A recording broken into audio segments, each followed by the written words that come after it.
everyone, and welcome. I'm Dawn Tucker from the Flagstaff Shakespeare Festival, and what I'm going to do now is just a quick little lesson about explicating poetry, and then I'm going to read you some of Walt Whitman's Song of Myself, which is my favorite poem. It's also the poem that we'll look at for our explication. And explication is really just a fancy way of saying that we're going to dig into the poem and examine sort of its meaning, its processes, and how the poet crafted it. There are two really good reasons to do this. One is so that you can speak more intelligently about poetry with other people, or I guess not even intelligently, insightfully is all we're really looking for with other people. And also so that if you want to write poetry yourself, you can make more thoughtful decisions about writing your poetry. So I guess explication is really just all about thoughtfulness. So we're going to start with reading the first two chapters of Song of Myself. Then I'm going to show you how to sort of look inside of the poem and unpack some of the tools that the poet used, either, like I said, for you to use later, or for you to be able to discuss the poetry with others. Then we're going to read a little bit more of Song of Myself, not all of it because we don't quite have time, but we're going to read a little bit more of Song of Myself at the end. So I would encourage you, if you want to, you could go ahead and find Song of Myself online and follow along with it if you'd like to. It will also be on the slides that you'll see beside my face here in a moment. And the other option would be to, if you have a tome of Leaves of Grass, which I have one or two or three, you might pull that out, and Song of Myself is in here in Whitman's Leaves of Grass. So we'll get started with explicating a poem. So the first thing that we're going to look at is the actual text that we'll be talking about today. So this is Song of Myself, chapter 1. I celebrate myself and sing myself, and what I assume, you shall assume. For every atom belonging to me, as good belongs to you.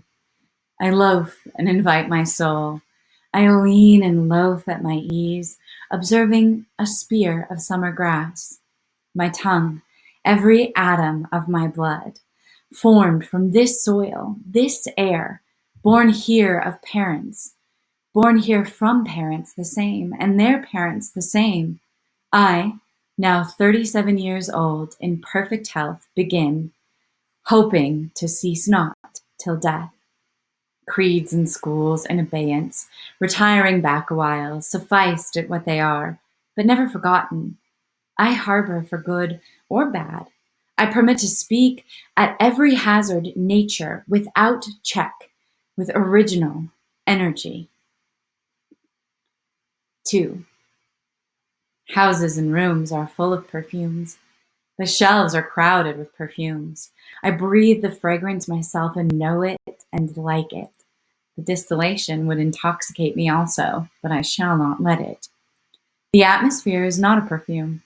It has no taste of that distillation. It is odorless. It is for my mouth forever. I am in love with it. I will go back by the wood and become undisguised and naked. I am mad to be in contact with me. I am mad for it to be in contact with me. The smoke of my own breath, echoes, ripples, buzzed whispers, love root, silk thread, crotch and vine, my respiration and inspiration, the beating of my heart, the passing of blood and air through my lungs, the sniff of green leaves and dry leaves, and of shore and dark-colored sea rocks, and of hay in the barn, the sound of the belched words of my voice loosed to the eddies of the wind, a few light kisses, a few embraces, a reaching around of arms, the play of shine and shade on the trees as the supple boughs wag, the delight alone, or in the rush of streets, or along the fields and hillsides, the feeling of health, the full noon trill, the song of me rising from bed and meeting the sun. Have you reckoned 1,000 acres much? Have you reckoned the earth much? Have you practiced so long to learn to read? Have you felt so proud to get at the meaning of poems? Stop. this day and night with me, and you shall possess the origin of all poems. You shall possess the good of the earth and sun. There are millions of suns left. You shall no longer take things at second or third hand, nor look through the eyes of the dead, nor feed on the specters in books. You shall not look through my eyes either, nor take things from me. You shall listen to all sides and filter them from yourself. So the approach that we're going to take to explicating this poem is called the Vendler method. Kind of. Helen Vendler just sort of created this method for explicating poems that's really amazing and looks at a poem sort of from every angle and in every light. Her method of explicating a poem is a bit longer than what we're going to tackle today. But if you enjoy this, I strongly recommend looking up Helen Vendler and the Vendler method for explicating poems. She does a lot of work with sonnets, and that's how I first discovered her. Because obviously I have an affinity for Shakespeare. So what I've done here, though, is condense it using my time as a teacher to sort of perfect what I thought were the easiest and most accessible ways for us to get into a poem, and also the most poignant ways for both discussing poetry and for evaluating our own poetry. The other parts of the Vendler analysis are amazing and very worthwhile, so please go ahead and take a look at it if you love this. The first thing that we'll look at today is meaning. So I know it might sound rather simple, but I think the first and most important thing we can do with a poem is make sure that we really understand what's being said by putting it in our own words. You can do this with just a really loose summary of the poem, or you can go line by line and try to make sure that you understand each thing the poet is saying. In my example here, I have gone line by line through the poem. So you can see I celebrate myself and sing myself. And what I've written out to sort of explain that for myself and put it in my own words is, I rejoice who I am and I sing about who I am. I might even change or add on to that if I were to look at this poem again. So there's absolutely no right or wrong way to do this. And in looking for the meaning, you're of course going to ascribe values and sort of world perspectives that are your own to the poem. A good poet knows that, and they're not looking for an exact or precise meaning. That's why they've chosen to write a poem. It's something that's open to interpretation more than other forms of writing. So the second line, and what I assume, you shall assume. So everything I take to be true, you will also take to be true. And finally, because Finally, for every atom belonging to me, as good belongs to you. Because every little piece of who I am is the same as every little piece of you, and also just as good as every little piece of you. I would add to that already. But if I also wanted to summarize this just briefly, I would just say that what Whitman is saying is that he's taking a moment to really revel about himself, to talk about it, and to let us know that he's not just talking about himself selfishly, but all of us as humans and as even anyone who interacts with nature and life, whether that's human or animal or sentient being. Whitman puts them all sort of together. Second is antecedent scenario. So this is where you really get to use your creative mind. And again, absolutely no right or wrong answer. And you get to think, what drove the poet to write this poem? The reason to do this is that if you can put yourself a little bit in the mindset and time and place of the poet, you might find yourself discovering a deeper connection to the poem as you read it. So my example for this one is that I love to imagine that Whitman was literally lying in the grass, reflecting on life and death, and thinking about all of the people he knew and loved. And he decided to write a poem just talking about the truth and beauty and goodness of what he saw and what he had experienced over his lifetime. Next is division into structural parts. So don't worry if you don't know some of these words, strophes, stanzas. You can evaluate a poem just as well using terms like paragraph or sentence or line. The poet is thinking about all of these things, and you don't need technical vocabulary to explore a poem. So you might just look at, how are things divided? By emotion or thought? Is there a rhyme scheme? That's another thing that's easily discoverable, no matter how much or how little you know about poetry. Is the poem in verse, or is it arranged by word count? Or do the lines just sort of go all the way to the end of the page? Is it prose? And then think about the why of each part, including why not? If the poem doesn't appear to have any structure or structural parts, why didn't the poet want that? So the example in this case is that the author, Walt Whitman, uses several chapters. This is a lengthy poem, and it's a lengthy poem because life is complicated and it's really worthy of lengthy reflection. He also puts it in poems to make it a little more palatable to the reader. The reader can read a chapter or 2 or 3 or 7 at a time and kind of take those in and let them settle and then come back to the poem later. Also, the chapters usually do have a unifying theme or thought that you can really process. So the other interesting thing about this poem is that Walt Whitman begins it with 2 lines of iambic pentameter, which is sort of the strictest form of poetry. And then he just breaks it, and he goes into a very loose structural form. Why does he do this? I think he wants us to know that there is a form, and that, well, he doesn't much care.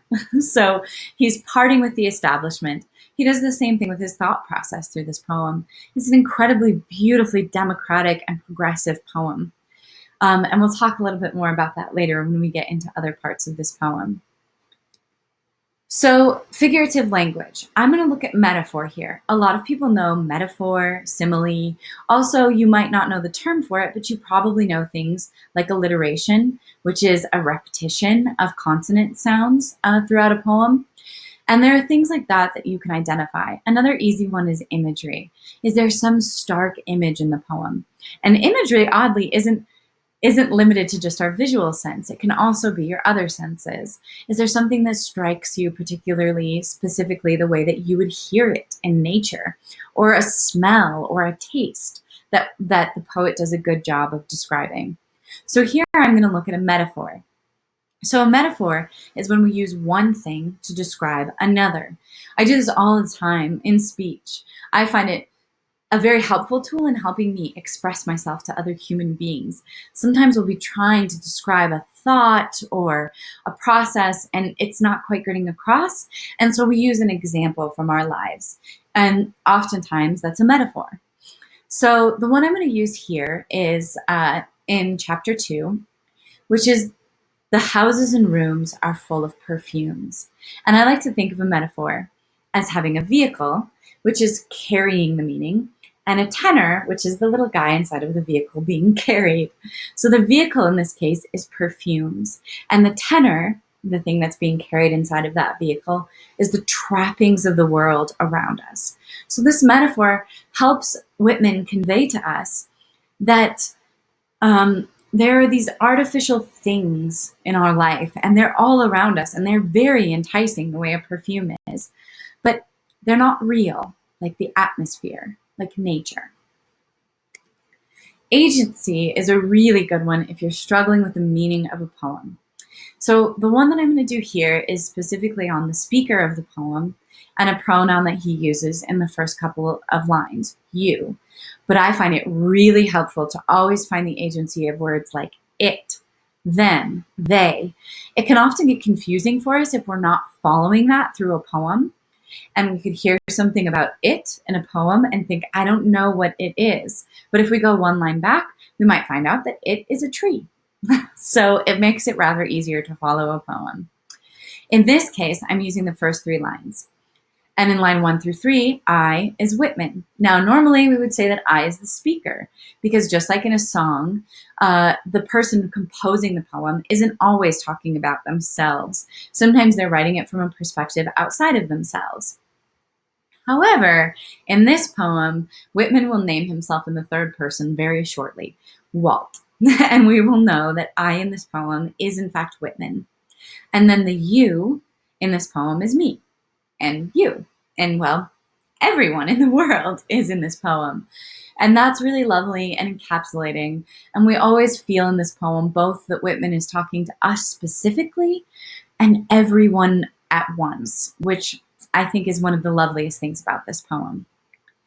Finally is imagination, which is really just a way to say, what's different about this poem? What's unique? What haven't I seen in a poem before? And what did I particularly relate to in this poem? Or how did I empathize with the speaker and the content of this poem? So in this case, Song of Myself is really unique, not only in the way it's written, but in the incredible forward thinking of the poet. Whitman wrote this song before the Civil War, and this poem before the Civil War. And yet he's so democratic and inclusive. He wants us to know that everyone is the same, male, female. It doesn't matter what people's race or creed or age is. They are all equal and wonderful, and every atom of them is just as worthy as every atom of everyone else. If you just take a minute to think about that, that's really incredible in the time period that Whitman was living in. The other thing that I love about this poem is that it includes this specific chapter. It's not one I'm going to get to today, but again, you can find it online, where he describes a young woman who's shut away in her house, watching a bunch of young men play and splash freely and wildly in the ocean.